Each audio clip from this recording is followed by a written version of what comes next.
You have used unbiased samples to make conclusions about populations. Different samples often give slightly different conclusions due to variability in the sample data. You and a group of friends want to know how many students in your school prefer pop music. There are 840 students in your school. Each person in the group randomly surveys 20 students. The table shows the results. Part A. Use each sample to make an estimate for the number of students in your school who prefer pop music. In your sample, 13 out of 20, or 65% of the students chose pop music. To make an estimate, find 65% of the total number of students in your school, 840. So you can estimate that 65 hundredths times 840, which equals 546 students in your school, prefer pop music. Make estimates for the other samples. In friend A's sample, 8 out of 20, or 40% of the students chose pop music. So you can estimate that 4/10 times 840, which equals 336 students in your school, prefer pop music.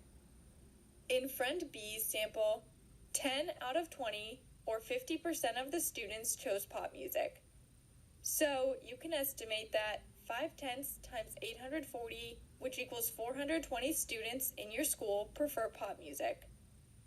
In friend C's sample, 10 out of 20, or 50% of the students chose pop music. So you can estimate that 5/10 times 840, which equals 420 students in your school, prefer pop music. In friend D's sample, 9 out of 20, or 45% of the students chose pop music.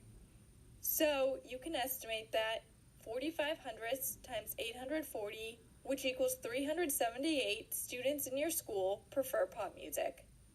So the estimates are that 336, 378, 420, 420, and 546 students prefer pop music.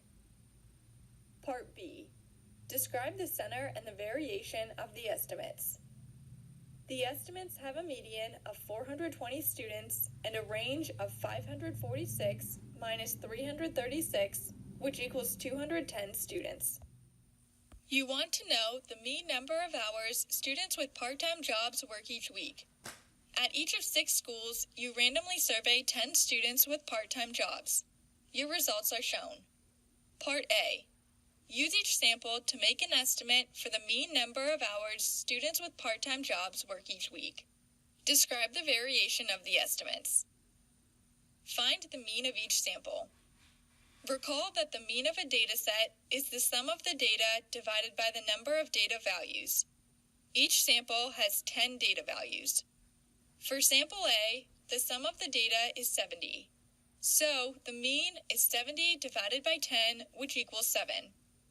For sample B, the sum of the data is 73. So the mean is 73 divided by 10, which equals 7 3/10. For sample C, the sum of the data is 77. So the mean is 77 divided by 10, which equals 7 7/10. For sample D, the sum of the data is 50. So the mean is 50 divided by 10, which equals 5. For sample E, the sum of the data is 80. So the mean is 80 divided by 10, which equals 8. For sample F, the sum of the data is 90. So the mean is 90 divided by 10, which equals 9. So the 6 estimates are that students with part-time jobs work 5, 7, 7 3/10, 7 7/10, 8, and 9 hours each week. Now describe the variation of the estimates. The estimates have a range of 9 minus 5, which equals 4 hours. Part B.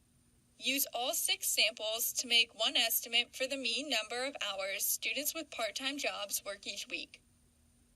The sum of all the data is 440. There are 60 data values.